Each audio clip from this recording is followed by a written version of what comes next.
مرحبا بكم. النهاردة هنتكلم في موضوع مهم جدا وجميل ورائع وشغل ناس كتير وخد حيز كبير جدا من تفكيرنا. الموضوع ده بيقول إن في تمثال اسمه القزم.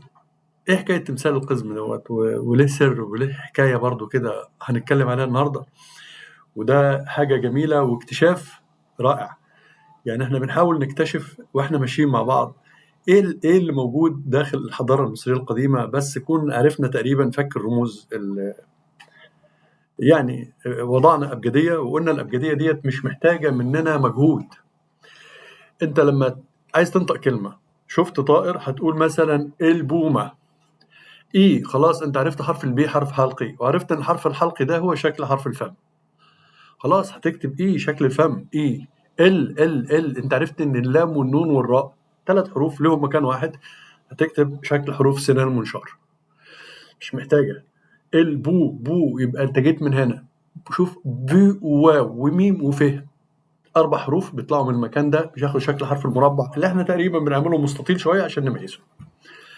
البو ما يبقى ب وميم شكل بعض الاتنين برضو مربع.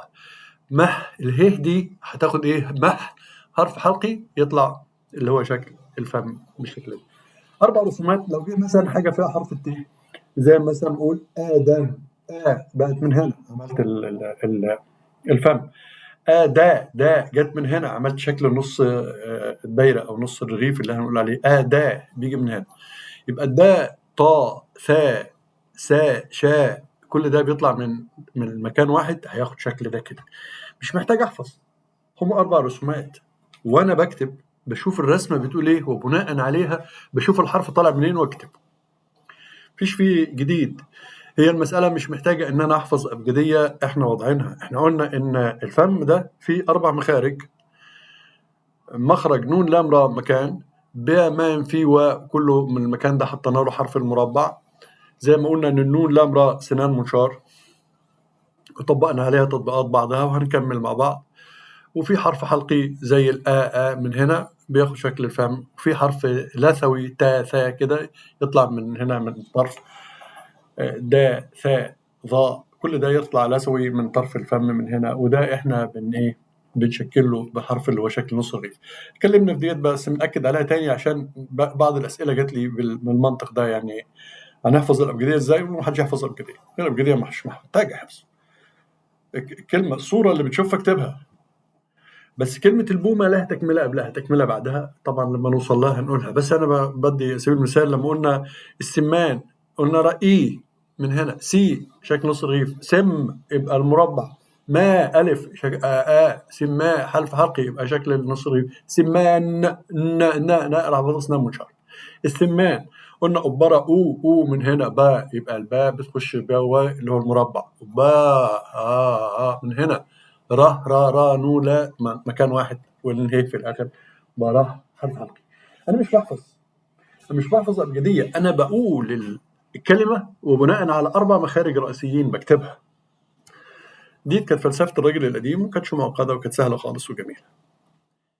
نروح بقى بسرعة للتمثال القزم. تمثال القزم احنا قلنا إن الأزير كان مثال، هو كان صاحب التمثال. لو كتبنا اسم الأزير وكتبنا التمثال يطلع اسمه، زي ما قلنا التمساح برضه طلع اسمه نفس الكلام. هم حطوا التمساح وأزير وحطوا التمثال وأزير وكله بينطقوا يعني. حتى لما جه عند يعني حيوان الزرافة مثلا وجاب الزرافة جنب اسمه كان حاجة غريبة قوي. يعني حكاية الزرافة باسمه، بس انت لو ما علينا يعني هنروح لها ونفنطها يعني. وهنلاقي ممكن نيجي على الزرافة لو كتبت اسم وبعدين هتلاقي زرافة، لا هتكتبها يعني اكتب أزير زي ما هيجي دلوقتي وانت الزرافة هتيجي تلاقي الزرافة جاية معاك بشكل كويس يعني. فهي ما كانتش متاهة والأمر كان بالنسبة لنا بسيط، إلا إن الأزير ده كان هو القنبلة اللي انفجرت منها تقريبا معظم الكائنات وكده يعني. هنروح في مفاجآت كتيرة ورائعة وجميلة، بس النهاردة هنتكلم في حتة كده، حتة جميلة برضو اكتشاف نشوفه مع بعض. نكتب كده اسم الأزير ونشوف الاكتشاف الجميل اللي احنا عايزين نقول عليه. لو كتبنا هنا الأزير، نجيب القلم بسرعة.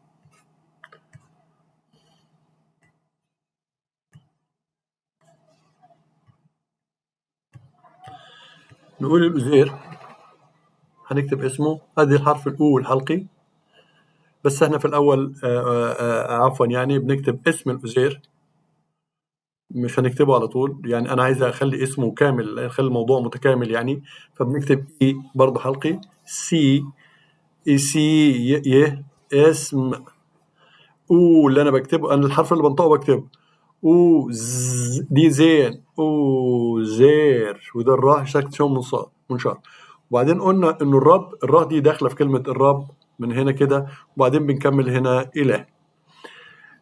لو جينا نتكلم بقى هنا على الأزير دوت، هنلاقيه بيتكلم على كلمة تمثال، إي تي التيم وادي الميم تيمي، وديت ثاء التمثال. هو كان مثال، وهو الوضع علوم التمثال، وهو الوضع بعض الخطوط العريضة للتمثال. التمثال كان من ضمن التمثال ده ان هو كان بيقدر فيه حاجتين اتنين ليه عمل الشغلانة دي. تعالوا بقى نكتبه تاني كده بشكل جميل عشان نروح لموضوع الراجل القصير دوت وليه هم كانوا بيمجدوه شوية. هنقول برضو هنا اسم، ادي السين وادي الياء والمربع المستطيل ده الميم، اسم، وهي طبعا دي نطق التاني ألف ودي نطق التاني واو، ادي حرف الزين وادي الياء وادي الراء وزير، وكلمة الرب دي اي ودي را، الرب دي الباء اللي تحتها الخط اي، والاسنان المنشار لام إله. تمام. راح جاي لقى ان في اسمه مكتوب ايه؟ الحرف ده ما هو بينطق اي وينطق قا، كل حرف حلقي بينطق ايه؟ قزم. ادي ازاي وادي الياء جايه من هنا، والحرف ده ميم، قزم. القزم، ايه القزم ده؟ القزم اللي هو ايه؟ قصير. وادي اليه وادي الراء. القزم القصير ده طلع من اسم أزير، طلع من اسم، ادي الف سين مام، عفوا ألف سين اسم، دي ميم اسم، ودهيت برضو تنطق أو،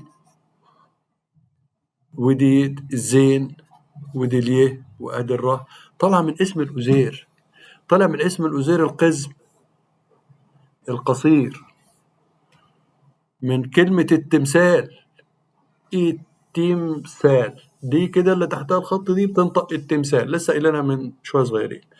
التمثال من ضمن شروط، يعني من ضمن كلام التمثال انه في قزم وفي قصير. شوفوا بقى، هو العملية مش متاهة، مش تخمين، يعني احنا مش رايحين نخمن ايه حكاية التمثال القصير والقصير وكانوا بيحبوه ليه وبيخلدوا القزم عشان بيحترموه، برضه هو راجل قصير وخلقة ربنا وكده، جميل، كل ده حلو قوي، بس انا مش عايزين نخمن ايه اللي بيحصل. ما احنا ما كانش عندنا الحقيقة، ما كانش عندنا أبجدية واضحة مكتوبة واضحة عشان نقدر ننطق. احنا مصريين وهم مصريين، احنا بنتكلم زيهم بالظبط، مفيش موضوع مختلف. فما كتبنا اسم الوزير، كتبنا اسم التمثال، لأنا أقدس القزم القصير ده لأنه هو طالع من اسم الإله، فخلدوه هو ومراته القصيرين كده، يعني حرمته قصيرة برضه، الحرمة قصيرة، فهم عملوا القزم ده بالشكل الجميل دوت، إنه طالع من اسم الإله، طالع من اسم القصير. الحقيقة بقى عايزين نروح لنقطة مهمة أوي برضه، هو كان أوزير ولا قصير؟